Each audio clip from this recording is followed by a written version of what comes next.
ಹಿಂದೂಪುರಲ್ಲಿ. ಹಾಸ್ಪಿಟ್ಲಿಗೆ ಎತ್ಕೊಂಡು ಹೋಗೋಷ್ಟೊತ್ತಿಗೆ ನನ್ನ ತಂದೆ ತಾಯಿ ಇಬ್ರು ತೀರೋದು.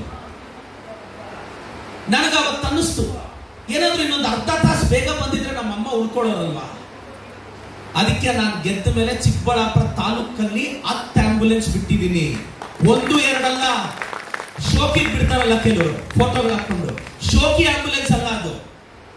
ಮತ್ತೆ ಒಂದು 20-25 ಲಕ್ಷಕ್ಕೆ ಆಂಬ್ಯುಲೆನ್ಸ್ ತಗೊಂಡು ಗೌರ್ಮೆಂಟ್ ಕೊಡೋದು ಅಲ್ಲ. 10 ಆಂಬ್ಯುಲೆನ್ಸ್ಗೆ 20 ಜನ ಡ್ರೈವರ್ಸು, ಡೇ ಶಿಫ್ಟ್ ಅಲ್ಲಿ 10, ನೈಟ್ ಶಿಫ್ಟ್ ಅಲ್ಲಿ 10, ಡೀಸೆಲ್ ನಂದು, ಪೆಟ್ರೋಲ್ ನಂದು. ನನ್ನ ತಾಲೂಕಲ್ಲಿ ಯಾವುದೇ ಮನೆಯಲ್ಲಿ ಎಮರ್ಜೆನ್ಸಿ ಆದ್ರೂ 12 ನಿಮಿಷಕ್ಕೆ ನನ್ನ ಆಂಬ್ಯುಲೆನ್ಸ್ ಮನೆ ಹತ್ರ ಇರುತ್ತೆ. ಈಗಾಗಲೇ 1500 ಜನ ಬಡವ್ರನ್ನ ನಾನು ಕಾಪಾಡಿದ್ದೀನಿ. ಇದು ಒಬ್ಬ ಅಪ್ಪ ಅಮ್ಮ ಇಲ್ದರ ಹುಡುಗ MLA ಆದ್ರೆ ಬರೋ ಬದಲಾವಣೆ. ಎರಡನೇದು, 1 ರಿಂದ 10ನೇ ಕ್ಲಾಸ್ ಗೌರ್ಮೆಂಟ್ ಸ್ಕೂಲ್ ಮಕ್ಕಳಿಗೆ ಗಣೇಶನ ಹಬ್ಬದ ದಿನ 20,000 ಮಕ್ಕಳಿಗೆ ಒಳ್ಳೆ ಜೀನ್ಸ್ ಪ್ಯಾಂಟು ಶರ್ಟ್ ಕೊಡಿಸ್ದೆ.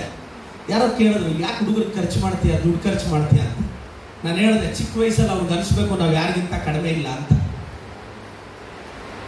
ಮೊನ್ನೆ ವರಮಹಾಲಕ್ಷ್ಮಿ ಹಬ್ಬಕ್ಕೆ 70,000 ಮನೆಗೆ ಸೀರೆ ಕೊಟ್ಟೆ. ದುಡ್ಡು ಜಾಸ್ತಿಯಾಗಿ ಕೊಟ್ಟಿದ್ದಲ್ಲ, ಅವ್ರ ಮಗ ಅನ್ಕೊಂಡು ನನಗೆ ಓಟ್ ಹಾಕಿ MLA ಮಾಡಿದಾಗ ಅವರು ನನ್ನ ತಾಯಿ ಅನ್ಕೊಂಡು ನಾನು ಯಾಕೆ ಅರ್ಶಿನ ಕುಂಕುಮ ಕೊಡಬಾರ್ದಕ್ಕ? ಅರ್ಶಿನ ಕುಂಕುಮ ಚುನಾವಣೆ ಬಂದಾಗಲೇ ಕೊಡ್ಬೇಕಾ? SSLC ಓದೋ 3,000 ಮಕ್ಕಳಿಗೆ ಸ್ಕಾಲರ್ಶಿಪ್ ಕೊಟ್ಟೆ. ಅಪ್ಪ ಅಮ್ಮ ಇದ್ದರೆ 52 ಮಕ್ಕಳಿಗೆ 1 ಲಕ್ಷ ಬಾಂಡ್ ಡಿಪಾಸಿಟ್ ಮಾಡಿದ್ದೀನಿ ನಾನು. 52 ಲಕ್ಷ ಡಿಪಾಸಿಟ್. ನನ್ನೆಲ್ಲ ಬೈತಾರೆ, ಇವನು ಇರೋ ದುಡ್ಡೆಲ್ಲ ಈಗ ವೇಸ್ಟ್ ಮಾಡ್ಕೊಂತ ಇದ್ದಾನೆ, ನೆಕ್ಸ್ಟ್ ಎಲೆಕ್ಷನ್ ಇವನ ಹತ್ರ ಕಾಸಿರಲ್ಲ, ಇರೋ ದುಡ್ಡೆಲ್ಲ ಹಿಂಗೆ ಖರ್ಚು ಮಾಡ್ಕೊಂಡ್ಬಿಟ್ರೆ ಹೆಂಗೆ ರಾಜಕಾರಣದಲ್ಲಿ ಅಂತ. ನಾನು ಒಳ್ಳೇದು ಮಾಡ್ಬೇಕು ಅಂತ ಬಂದಿದ್ದೀನಿ ಅಕ್ಕ. ನಾನು ಗೆದ್ರೆ ಇದು ಪ್ರದೀಪ್ ಈಶ್ವರ್ ಗೆಲುವಲ್ಲ, ಒಬ್ಬ ಅಪ್ಪ ಅಮ್ಮ ಇದ್ದರೊಳಗೆ ಅನಾಥ ಹುಡುಗನ ಗೆಲುವು, ಒಂದು ಬಲ್ಲಜ ಸಮುದಾಯದ ಧ್ರುವತಾರೆಯ ಗೆಲುವಿದು. ನಾನು ಗೆದ್ರೆ ಇವತ್ತು ನಾವು ಕೈವಾರ ತಾತೇನವ್ರು ನಾವು ನೋಡಿಲ್ಲ, ಇವತ್ತು ಅವ್ರ ಆದರ್ಶಗಳನ್ನ ಫಾಲೋ ಮಾಡ್ತಿದೀವಿ. ಮುಂದಿನ ತಲೆಮಾರಿಗೆ ನಾವು ಏನು ಬಿಟ್ಟು ಹೋಗ್ತೀವಿ ಅನ್ನೋದೇ ಮ್ಯಾಟ್ರ್ ಆಗೋದು. ಹೇಳೋಣ, ಎಷ್ಟು ಕೋಟಿಗಳು ಬದುಕಿದ್ರು ಅನ್ನ, ಸಾರು, ತುಪ್ಪ, ಅಮ್ಮಮ್ಮ ಅಂದ್ರೆ ಉಪ್ಪಿನಕಾಯಿ, ಇಲ್ಲಾಂದ್ರೆ ಸೈಡ್ ಅಲ್ಲಿ ಒಂದು ಸ್ವೀಟ್, ತಿನ್ನೋ ಡೈನಿಂಗ್ ಟೇಬಲ್ ಚೇಂಜ್ ಆಗ್ಬೋದು, ಕುತ್ಕೊಳ್ಳೋ ಚೇರ್ ಚೇಂಜ್ ಆಗ್ಬೋದು, ಇನ್ನೇನಾದ್ರೂ ತಿನ್ನಕ್ಕಾಗುತ್ತೇನಣ್ಣ? ಕೋಟಿಗಳು ಮಾಡಿ 20 ಸೈಟ್, 40 ಸೈಟ್, 40 ಕಾರ್ ಏನ್ ಮಾಡ್ತೀರಣ್ಣ? ಅಲ್ವಾ? ಜಾಸ್ತಿ ಮಾಡಿಟ್ರೆ ಮಕ್ಕಳು ಹಾಳು ಮಾಡಿರ್ತಾರೆ. ಈಗ ನಾನು ದುಡ್ದು ಎತ್ತಿಟ್ರೆ ಮುನ್ಕೃಷ್ಣಣ್ಣ, ನಾಳೆ ನನ್ನ ಮಕ್ಳು ಎಲ್ಲೂ ಇಲ್ದಂಗ ಆಗೋಗ್ತಾರೆ. ನಮ್ಮಪ್ಪ ನಮ್ಗೆ ಏನು ಮಾಡದೇ ಇರೋದಕ್ಕೆ ನಾನು ಬುದ್ಧಿವಂತ ಆಗಿರೋದು. ಏನಣ್ಣ ಏನಿದ್ ಬಂದ್ರೆ ಅಲ್ವಾ? ಮಕ್ಕಳು ಜಾಸ್ತಿ ಆಸ್ತಿ ಮಾಡೋದು ತಪ್ಪು ಸರ್. ಇದೆಲ್ಲ ದಯವಿಟ್ಟು ಅರ್ಥ. ಏನ್ 60-70 ವರ್ಷ ದುಡಿಯೋದು, ಅವ್ರು ಮಾಡಿಡೋದು, ಅವ್ರು ನಿಮ್ ಮಾತು ಕೇಳಲ್ಲ. ಏನಾದ್ರೂ ಅಪ್ಪಿ ಹೋಗಿ ಅವ್ರು USA ಸೆಟ್ಲ್ ಆದ್ರೆ ಮಣ್ಣು ಕೂಡ ಬರಲ್ಲ. ಮತ್ತೆ ನಾನು ಎಲ್ರಿಗೂ ಹೇಳ್ತಾ ಇದ್ದೀನಿ, ಯಾಕೆ ನಾನು ಹುಡುಗನಾಗಿ ಹೇಳ್ತಾ ಇದ್ದೀನಿ, ಮಕ್ಕಳ ಮೇಲೆ ಕೆಲವರು ತುಂಬಾ ಪೊಸೆಸಿವ್ ಆಗ್ತಾರೆ. ಎಲ್ಲ ಇದೀರಾ, ಕೆಲವರು ಏನ್ ಮಕ್ಕಳು 20-25 ವರ್ಷ ಸಾಕಿ ನಾಳೆ ಅವ್ನಿಗೆ ಮದುವೆ ಆಗಿದ ತಕ್ಷಣ ಹೆಂಗಸರು ಅನ್ಕೊಂತಾರೆ, ನನ್ನ ಮಗ ನನ್ನ ಮಾತೇ ಕೇಳ್ತಿಲ್ಲ. 25 ವರ್ಷ ನಿಮ್ಮ ಮಾತು ಕೇಳಿರ್ತಾನೆ, ಹೆಂಡತಿ ಬಂದ್ಮೇಲೆ ಹೆಂಡತಿ ಮಾತು ಕೇಳಿ ಬಿಡಿ. ಏನಣ್ಣ ಈಗ ಮದುವೆ ಮಾಡಿದ್ ಯಾಕೆ? ಪಾಪ ಅವ್ರು ಪಾಡ್ದು ಅವ್ರು ತಿರುಗಾಡ್ಕೊಂಡಿದ್ದ ಊರುಗಳಲ್ಲಿ. ನೀವು ಯಾವಾಗ ಸೊಸೆಯನ್ನು ಕೊಡ್ತೀಯ, ಯಾವಾಗ ಮನೆಗೆ ನನ್ನ ಸೊಸೆಯನ್ನು ಕೊಡ್ತೀಯ, ಲಕ್ಷ್ಮೀ ದೇವಿ ತರ್ತೀಯ, ಸರಸ್ವತಿ ತರ್ತೀಯ ಅಂತ ಬಲವಂತ ಮಾಡಿ ಮದುವೆ ಮಾಡಿ. ನೀವು ಮದುವೆ ಆದ್ಮೇಲೆ ಅವ್ನ ಹೆಂಡತಿ ಮಾತು ಕೇಳಿದ್ರೆ ನೋಡಿ ಹೋಗ್ಬಿಟ್ಟು ಹೆಂಡತಿ ಮಾತು ಇನ್ನಷ್ಟೇ ಅಕ್ಕ.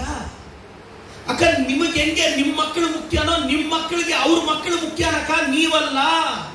ಈ ಸತ್ಯ ಯಾಕೆ ಅರ್ಥ ಮಾಡ್ಕೊಂತಿಲ್ಲ? ಈಗ ನೀವು ಯೋಚನೆ ಮಾಡಿ, ನಿಮ್ಗೊಂದಿಬ್ರು ಮಕ್ಳಿದ್ರೆ ಮಗ ಭವಿಷ್ಯ, ಮಗಳ ಭವಿಷ್ಯ, ಅವ್ರ ಮದುವೆ, ಅವ್ರಿಗೆ ಸೈಟೇ ಮಾಡ್ತಾ ಇರ್ತೀರ. ನಾಳೆ ನಿಮ್ಮ ಮಕ್ಕಳು ಅವ್ರ ಮಕ್ಕಳ ಬಗ್ಗೆ ಯೋಚನೆ ಮಾಡ್ತಾರೆ ಅಕ್ಕ, ನಿಮ್ ಬಗ್ಗೆ ಯಾಕೆ ಯೋಚನೆ ಮಾಡ್ತಾರೆ? ಈ ಸತ್ಯ ಯಾಕೆ ಅರ್ಥ ಮಾಡ್ಕೊಂತಿಲ್ಲ? ಇದನ್ನ ಅರ್ಥ ಮಾಡ್ಕೊಂಡ್ರೆ ಸಂತೋಷವಾಗಿರ್ತೀವಿ. ನಿಮಗ್ ನಿಮ್ಮ ಮಕ್ಕಳು ಮುಖ್ಯ, ಅವ್ರಿಗೆ ನೀವೇನ್ ಮುಖ್ಯ ಆಗ್ತೀರಣ? ಅವ್ರಿಗೂ ಅವ್ರ ಮಗಳೇ ಮುಖ್ಯ ಆಗ್ತಾರೆ. ಇದು ಅರ್ಥ ಮಾಡ್ಕೊಳ್ಳಿ. ಎರಡನೇದು ಸರ್, ನಾನೆಲ್ಲಾ ಸಮುದಾಯದ ಹುಡುಗರಿಗೆ ಹೇಳ್ತೀನಿ, ನೋಡ್ರೋ, ನಮ್ಮ ಹತ್ರ ಆಸ್ತಿ ಇಲ್ಲ, ಅಂತಸ್ತಿಲ್ಲ, ಕೋಟ್ಯಾಂತರ ರೂಪಾಯಿ ದುಡ್ಡಿಲ್ಲ, ಮೇಲ್ ಬರ್ಬೇಕು ಅಂದ್ರೆ ಧೈರ್ಯ ಒಂದೇ ಬಂಡವಾಳ. ಧೈರ್ಯ ಇದ್ರೆ ಹೇಳಿ MLA ಆಗ್ತೀರಾ, MP ಆಗ್ತೀರಾ, ಸಾಧ್ಯ ಆದ್ರೆ ದೊಡ್ಡ ಚೇರ್ಗೂ ಹೋಗ್ತೀರಾ. ಅಷ್ಟೇ ನಾನು ಹೇಳೋದು. ಧೈರ್ಯ ಹೇಳಿ. ಕರ್ನಾಟಕದಲ್ಲಿ ಎಷ್ಟು ಜನರ ಹತ್ರ ದುಡ್ಡಿಲ್ಲ? ಎಷ್ಟು ಜನರ ಹತ್ರ ಆಸ್ತಿ ಇಲ್ಲ, ಎಷ್ಟು ಜನರಿಗೆ ಜಾತಿ ಬಲ ಇಲ್ಲ. ಯಾಕೊಬ್ಬ ಪ್ರದೀಪ್ ಈಶ್ವರ್ ಗೆದ್ದು ಬಂದ, ಯಾರ ವಿರುದ್ಧ ಗೆದ್ದಿದ್ ನಾನು? 8 ಜನ ಟಿಕೆಟ್ ರಿಜೆಕ್ಟ್ ಮಾಡಿದ್ರು. ಅಣ್ಣ ಅವ್ರ ಮೇಲೆ ಗೆಲ್ಲಕ್ಕೆ ಆಗಲ್ಲ ಅಂತ ರಿಜೆಕ್ಟ್ ಮಾಡಿದ್ರು, ನನ್ನ ಮೇಲೆ ಪ್ರಯೋಗ ಮಾಡಿದ್ರು. ಯಾರು ಟಿಕೆಟ್ ಬೇಡ ಅಂದಾಗ ನನಗೆ ಕೊಟ್ಟಿದ್ದು. ನಾನು ಗೆಲ್ಲಲ್ಲ ಅನ್ಕೊಂಡಿದ್ರು ಬಹಳಷ್ಟು ಜನ, ಗೆದ್ದು ಬಿಟ್ಟೆ. ಅದಕ್ಕೆ ಬಹಳಷ್ಟು ಜನ ಬೇಜಾರು ಬೀಳ್ತಿದ್ದಾರೆ ಈಗ, ಅಯ್ಯೋ ಹೆಂಗೋ ಗೆದ್ದು ಬಿಟ್ಟೆ. ಧೈರ್ಯ ಇರಬೇಕು ಸರ್. ನನಗೂ ಒಂದು ಆಸೆ ಇದೆ, ನಾವೆಲ್ಲ ಯುನೈಟ್ ಆಗಿರ್ಬೇಕು ಸರ್ ಮಕ್ಕಳಿಗೋಸ್ಕರ. ಸಮುದಾಯ ಒಂದಾಗಿದ್ರೆ ಸರ್ಕಾರದಲ್ಲಿ ಕೆಲಸಗಳು ನಡೀತವೆ. ಒಬ್ಬೊಬ್ರು ಒಂದೊಂದು ದಿಕ್ಕಿಗೆ ಹೋದ್ರೆ ಒಂದು ಕೆಲಸ ಆಗಲ್ಲ ಸರ್ಕಾರದಲ್ಲಿ. ಯಾರು ಯಾವ ಪಾರ್ಟಿಯಲ್ಲಿ ಬೇಕಾದ್ರೂ ಇರ್ಲಿ, ರಾಜಕಾರಣ ಏನಾದ್ರೂ ಮಾಡ್ಲಿ, ಕಾಂಗ್ರೆಸ್ ಅಲ್ಲಾದ್ರೂ ಇರ್ಲಿ, ಬಿಜೆಪಿ ಅಲ್ಲಾದ್ರೂ ಇರ್ಲಿ, JDS ಅಲ್ಲಾದ್ರೂ ಇರ್ಲಿ, ಸಮುದಾಯದ ವಿಚಾರಕ್ಕೆ ಬಂದಾಗ ಒಂದಾಗಿದ್ರೆ ಮಕ್ಕಳ ಭವಿಷ್ಯ ಚೆನ್ನಾಗಿರುತ್ತೆ. ನನ್ನ ಜವಾಬ್ದಾರಿ ಇಷ್ಟೇ, ನಾನು ರಾಜಕಾರಣದಲ್ಲಿ ಇರುವಷ್ಟು ದಿನ ನಮ್ಮ ಸಮುದಾಯದ ಎಲ್ಲರೂ ಒಂದು ವೇದಿಕೆಗೆ ತರಬೇಕು ಅನ್ನೋದು ನನ್ನ ಆಸೆ. ಎಲ್ಲರೂ ಭಿನ್ನಾಭಿಪ್ರಾಯ ಏನೇ ಇರಲಿ, ಎಲ್ಲರೂ ಒಂದು ವೇದಿಕೆಗೆ ಬರ್ಬೇಕು ಈ ಸಮುದಾಯಕ್ಕೋಸ್ಕರ. ಈಗ ನನಗೇನು ಕಣ, ನನಗೆ ಬೇಕಣ್ಣ ರಿಸರ್ವೇಶನ್, ಬೇಕಾಗಿರೋದು ನಮ್ಮ ಸಮುದಾಯದ ಮಕ್ಕಳಿಗೆ. ಈ ಸಮುದಾಯದ ಪರವಾಗಿ ನಾನು ನಿಲ್ತೀನಿ, ಧ್ವನಿ ಎತ್ತೀನಿ.